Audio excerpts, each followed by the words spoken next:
And welcome back. This week we have got the amazing Sally Stevens in. She's one of my favourite quilters. Sally, welcome. Lovely to have you.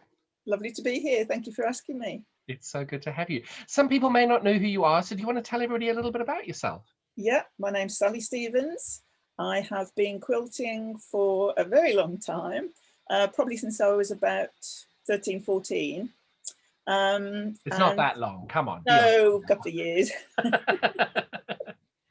And technically, my job is or was to be a writer and editor. Right. And through that, kind of accidentally got into editing magazines, craft magazines, and then 2 quilting magazines. Which ones were they, if you don't mind me asking? So the first quilting magazine was Popular Patchwork, and the next one was Fabrications Quilting for You. You did Fabrications? Yeah. I never knew that. That was one of my favourite magazines. It was mine too, but beautiful. you know, the nature of the industry, you know, it was a bit tough. So unfortunately, they are no longer with us, but they are very happy memories. And I've remained friends, oh gosh, now for years with many of the contributors, and you know, people have just written in. And in fact, purely by accident, I met a distant family member through the one magazine, because she saw my maiden name, which is Parkinson, and that's her maiden name. And we found we've got the same great grandfather. How amazing. That's wonderful. Yeah, it was good. We still keep in touch.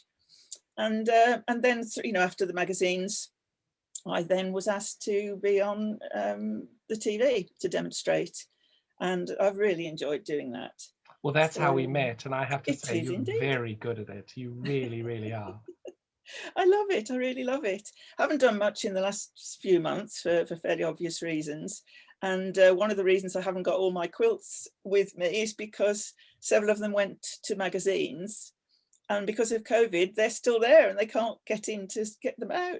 Oh, no. Now, how is your health? Because the last time you and I saw each other, your arms and wrists and things weren't doing very well. How are you now? Yeah, my left wrist is still in the splint. But the good news is, which only just came in the last day, was a letter from the local hospital saying I can actually see a real consultant beginning of February. Oh, fantastic. I've had loads of tests and things, but it's all a bit inconclusive. They're not sure what I've got. And sometimes they just have to have a little poke around. I know.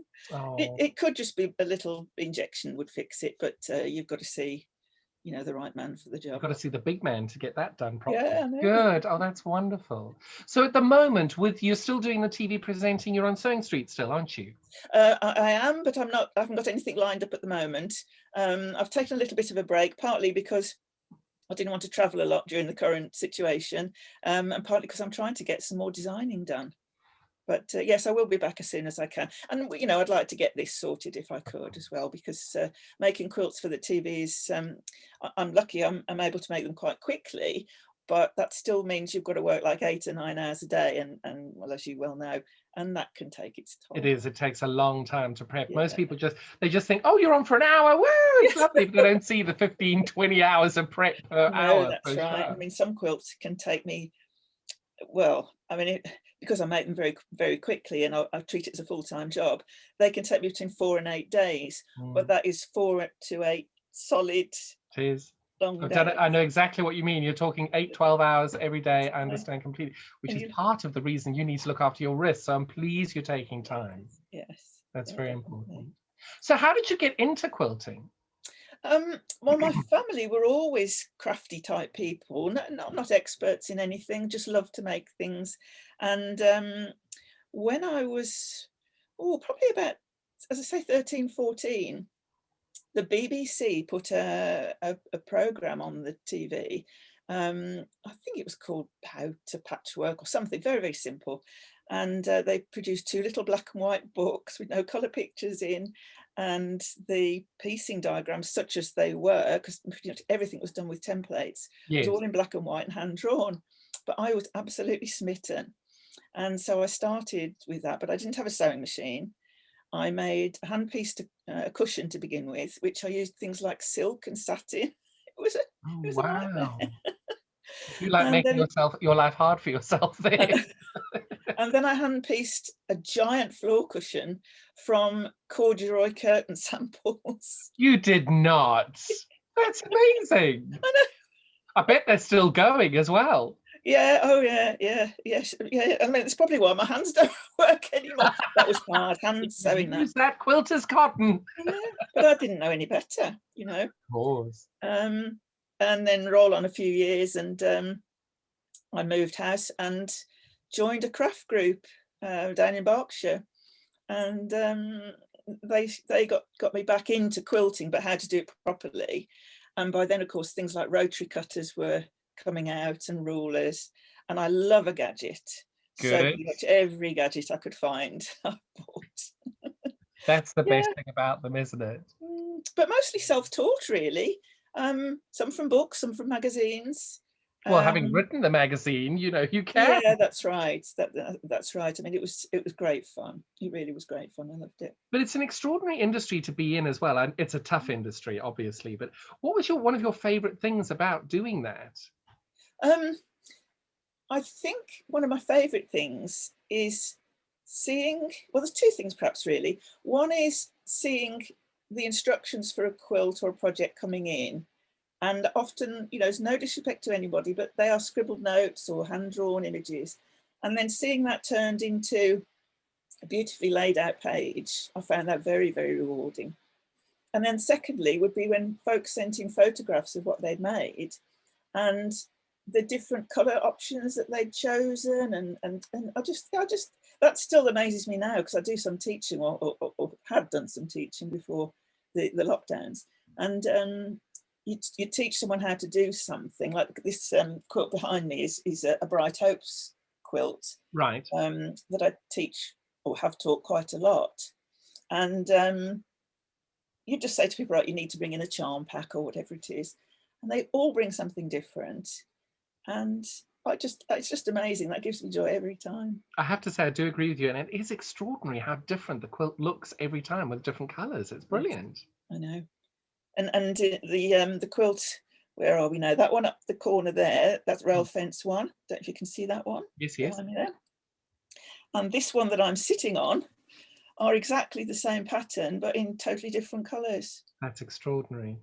So the one I chose, the strip roll for that one, this one was given to me. It was a shop was closing down. She said, well, nobody wants this colour, so she just gave it to me. Oh, lovely. Yeah. Well, that's the other sad thing about the community at the moment, is that certainly shops themselves, they're definitely, you know, when I started my little shop 2 years ago, there was sort of 5 or 6 in the area. Now there's 2. Yes, yeah, it's the same really around here. A lot of people have gone to online only, and I really love going to quilt shops and quilt warehouses.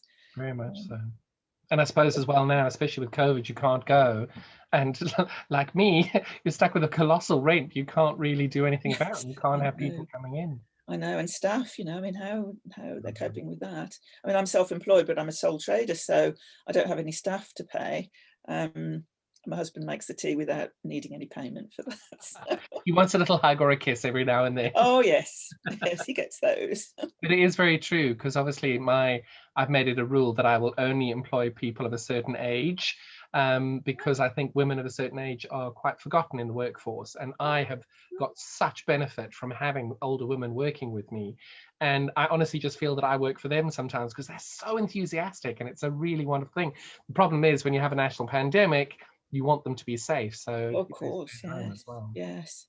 But I mean, I was sort of born in the late 50s, and I was brought up with a strong work ethic, and one of the reasons I became self-employed was because I'd been put through a couple of redundancies, and I thought, I'm not having this anymore. I want to work, and I'm going to make my own way. So it's hard as well, and you're quite right. You are definitely your own boss, which is great, but equally, you are your own boss. Right, yeah, you don't get sick leave. For a long time, I didn't get much in the way of holidays, and you don't get weekends even sometimes. What is a weekend? I know. I felt like Maggie Smith then. Well, at the moment, I can't even tell what day's a weekday and what day's the weekend anyway. It just I've heard a wonderful description for it. You ready? Yeah. Blur's Day. It all Oh, just blurs into one. that's brilliant. Blur's Day. Oh, So yes. do you mainly do machine quilting? Yes, mostly. I tend to do hand embellishing, but no, mostly I like things to happen quickly. Yeah. So Well, you have machine to when quilt. you're doing so much. Yes, true, but I do enjoy machine quilt. I love piecing, but I even do applique by machine. I just, Wow. yeah, but I think hang on, which side am I? I can't get this right. That wall hanging there with the Yes. flowers on, that's one I designed originally called Five Wedding Wishes. It's Oh. five flowers. And the original one I did, which is actually in our hallway at the moment, was for health, wealth, happiness, fertility, and long life. And I think I did like chickens for the fertility and clocks for the long life. So I just fussy cut, but it's all machine applique, and then I just hand stitch some beads and What a whatnot. lovely idea. Yeah, Now, obviously, you're doing a lot of this for your work. Do you actually do much of it for yourself? I try to. I try to. I get a great deal of pleasure just out of sewing. So if I haven't got a particular work project on, then I'm more than happy to sew. I've got machines at home. I've got machines in my sewing studio. So I've pretty much go sewing everywhere.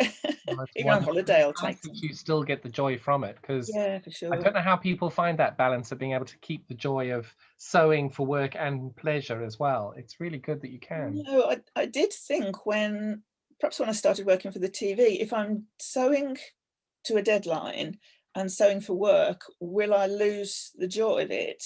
And I was very, aware of that, but it didn't happen. I Oh, just loved it. brilliant. And everyone was so lovely to work with, Yeah. and getting sent fabrics that you've not seen before and often haven't even been Sometimes released. that's a downside, but I think it's also good because you get challenged then to work with fabric you wouldn't normally choose. I think That's it's a right. great thing. Oh yes, that happens a lot. That happens a Mhm. lot. But I do enjoy it, yeah. I'm so pleased. So, do you actually belong to any quilting groups or anything like that? Yes, I belong to two quilt groups, both quite local, pretty much similar. Groups of ladies go to each of them. They're both monthly. One is on a Monday afternoon and one is on a Thursday evening. And it's called Pershaw and Snowdrop Quilters. And we haven't met now for a year. So So you've not moved on to Zoom or anything like we that? have done some Zoom, yes. And in fact, we've got one next Monday, but it's not the same. No, It really isn't the same. It's not. You're quite right. And no, because it's just not being able to you have a different relationship when you have a chat with one person, whereas if you're in Zoom, there's a whole load of people. You wouldn't have that one-to-one connection as well. and you'd often get someone say, "Oh, my sewing machine's not working. Can you help me?" And you'd do it there and then. Or, "Oh, this hasn't worked out right." You'd help them unpick it and do it again. And also because, talking of ladies of a certain age, some of them have lost partners and so on. And just being able to go up to someone, give them a hug, It is. and coming to the quilt groups perhaps after people have been bereaved has been incredibly helpful for them. And Because it must it's be hard now. luckily we've only had a few situations where people have lost it, but it is that it's not just the hug, it's just knowing that someone's there and being in the room with them. It's that wonderful connection. Yeah. Which is what the cruelest thing of this virus has been, is that isolation of everybody. I haven't seen my sister in a year, and she's only in Birmingham, so it's only about But 40 I have to minutes. say, if any single person comes near me and cancels a plan after we're all allowed out of this, I'm going to kill them. Because you know what? We are going everywhere. I'm going to the opening of an envelope, to the dustbin. I am going everywhere. I mean, because we've got two dogs, we still managed to meet quite a few people, and we've got friends sort of around locally that we all walk dogs, but we have to sort of shout across the other side of the road.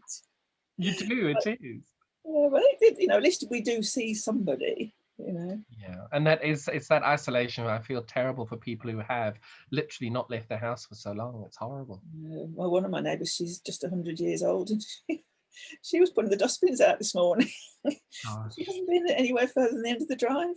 So Yeah. Well, sure. they keep going, which is great. We'd love Yes, them yeah, that yeah, yeah. last. Mm. So, do you belong to sort of the Quilters Guild or anything like that? Yes, I do. Yes, been a member for quite a long time. I'm part of Region 11, which is sort of Worcestershire, West Midlands, Shropshire, Herefordshire, so sort of the Midlands area. And I was their newsletter editor for about 5 years for the region. You're only supposed to do it for 3 years, but I kind of got conned into an extra couple of years. It's hard finding volunteers these days. It is hard finding volunteers, yes. And you know, other people have taken over now and done a very great job. But being an editor, a bit like being a treasurer, I couldn't be a treasurer. I you know, I can add up, but money and spreadsheets terrify me. But give me a pile of words and I'm away. So it does need still some skills. But it's a very popular region, and it has always been a very active region. So yeah, I've done lots of volunteer stuff for them, and really enjoyed it. And I used to be able to go up to visit the museum in York. Oh yeah, I missed it. It Closed. closed the year I started quilting. Oh right. So I was lucky to be able to go and see that and write some articles for the magazines. But a lot of work goes on behind the scenes there that people don't realise. So if you can't go to the museum, they think, well, that's it then, they've gone. But they're curating quilts and preserving and repairing old quilts, and you know, even relatively new ones have got some special meaning or some special provenance to them. So there's an awful lot goes on, and even just things like making sure they don't get moths, or you know, some fabrics tend to degrade quicker than others, like reds particularly, so they have to be patched or repaired or whatever. So there's an awful lot of work goes on behind the scenes, which I've been lucky enough to see. But that is a handful of people who get to see that, which is a great shame, because that's mostly what people want to look at, is that heritage, to see these beautiful old quilts. You just have to look at the quilts that they've had at the festival, when they've had those amazing quilts come out for hundreds of years old, and you see the reaction to it. People are so intrigued. But it is unfortunately all done behind closed doors. It is. I think that would be only one of the things I might sort of suggest to them is do more Zooming. And it's hard as well, because everybody's trying to do the best that they can, and they have worked so hard for so long. It's an amazing institution. And it's not terribly glamorous, you know, repairing a patch on a quilt. It's got to be done and it's essential. But no, it's, yeah, no, I think they could possibly do a little more on that. But it's still there at least, and I'm still a member. So. Well, good, and I am as well. I will always have my membership because it's an amazing organisation. They do so much. It's really important. The Guild in many ways has given me a lot of contacts and new friends too. So, you know, I've got a lot out of it. Oh, they're amazing. And I have to say that certainly the people in my area, I've met them all through the Guild, through the Region 7.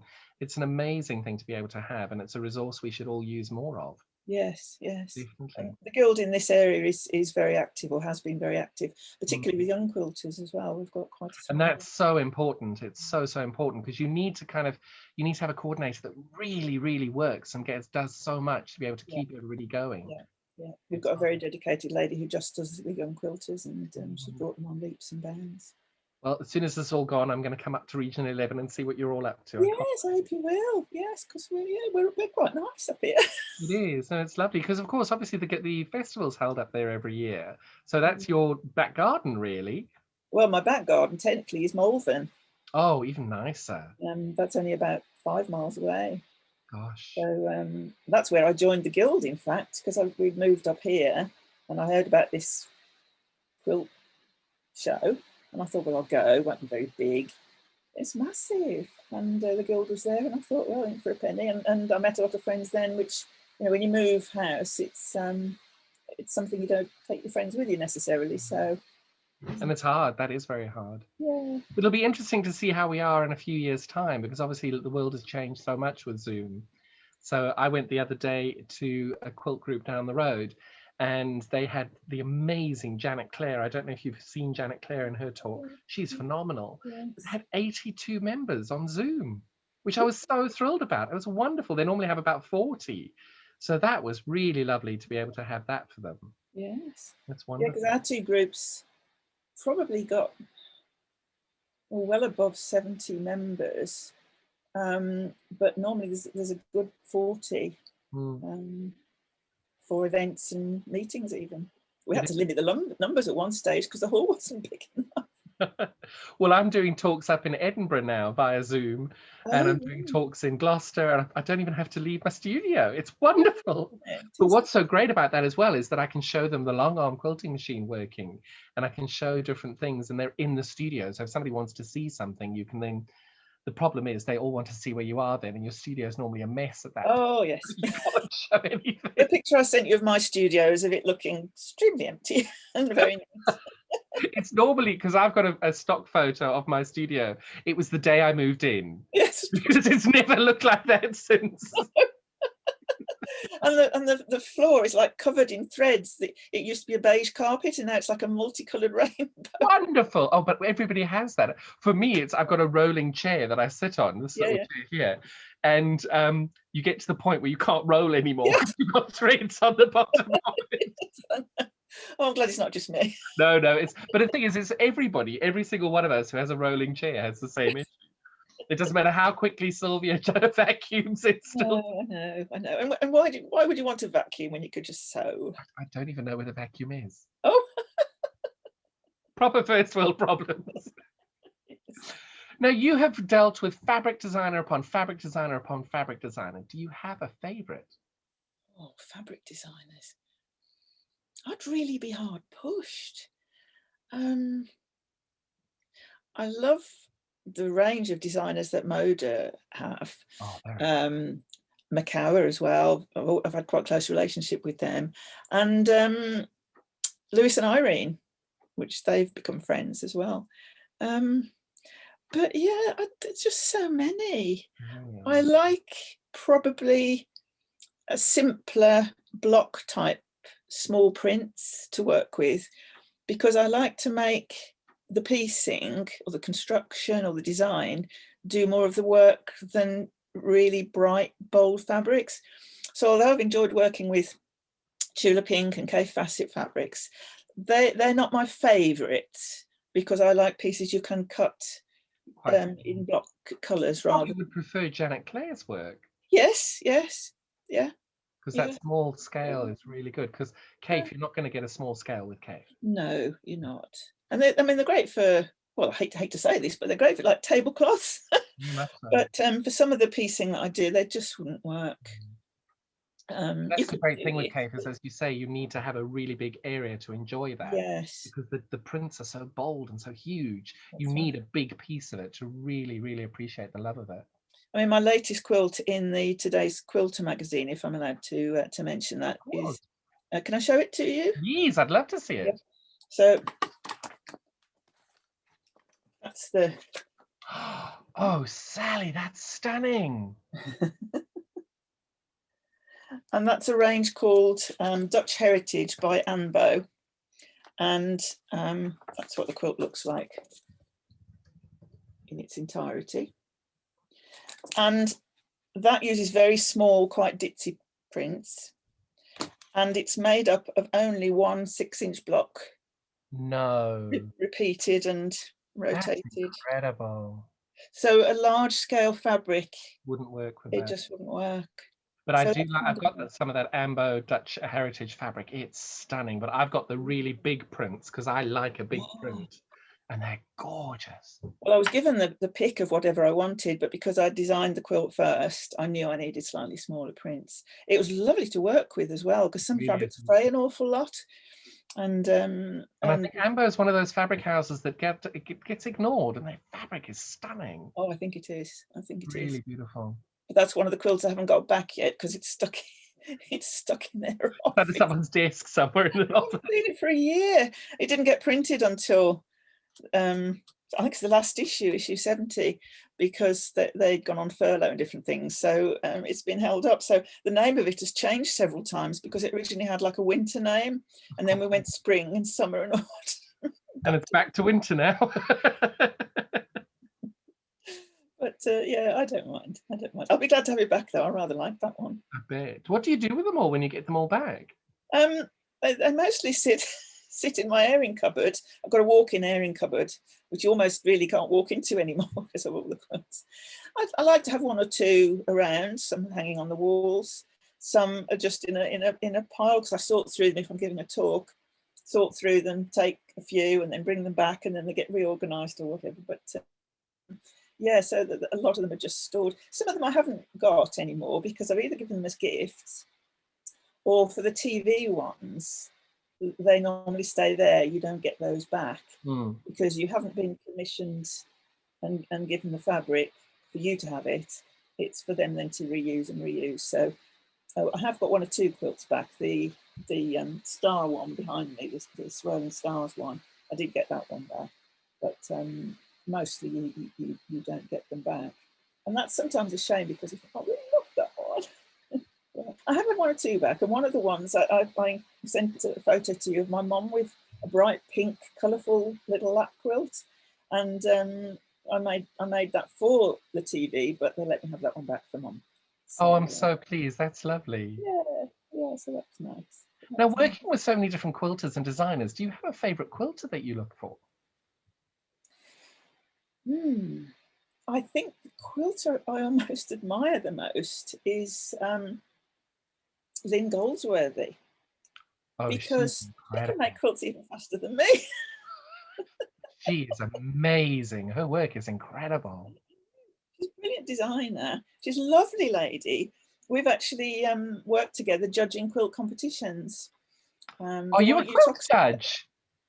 I have been, yes. Oh, yes. That's amazing. Yeah, for the British Quilt and Stitch Village in Uttoxeter, I was the quilt judge for about 7 years, I think, with someone else. Yes. And then I sort of gave that up when I started the TV work, because I just couldn't do it all. And I've also been a judge's angel at the Festival of Quilts, which is basically where you collect all the forms that they've written, give them bottles of water, make sure the pen hasn't run out, and you literally need to wear trainers because you are running everywhere. But that was great.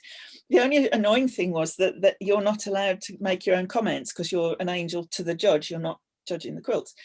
And I suppose it's human nature. They would keep saying, "What do you think, Sally? What do you think, Sally?" I was, "Zip, I can't say." And I got to see all the quilts before anybody else. Oh, that's amazing. So that was lovely. Yeah, I enjoyed that. That was hard work. Yeah. Have you got a favourite quilt that you've ever seen? That one that sticks with you? Some of the favourite quilts, I couldn't aspire to these, but Ricky Timms. Oh, he's amazing. Did you see him a few years ago? Yeah, he came and did a talk here in Pershore, the local town to here, about 3 years ago. That's the second time I've met him. He's lovely, and he's so talented, and he's so generous with what he knows and what he's happy to share with everyone. And you still think, my goodness, I couldn't do that. And I don't really aspire to do that kind of quilting because I don't think I've got enough patience. But yeah, that's beautiful. And I did used to enjoy the work of Pam Bono. I don't know if you've come across her, but unfortunately she's no longer with us. And she developed new quilting ideas and techniques. So I was just looking at my bookshelf now to see if I had any of her books, because I've heard the name before, but I don't. Yeah. No, I don't think I have any of her books. I actually do have one of her quilts, which was allowed for me to publish in a magazine before she passed away. And when she passed away, the family didn't want it back. Oh. So I've still got it, and it's gorgeous, but it should be in a museum. So and it's hard. Yeah, those gorgeous pieces of work. You do think to yourself, what on earth do you do with them all? What on earth do you do with them? Yes. But yeah, so there's so many, and almost my favourite of anything is the latest one I've seen. You know, it's understandable, of course. Latest book. But you're always looking for new inspirations as well, so that's a nice way of looking at it.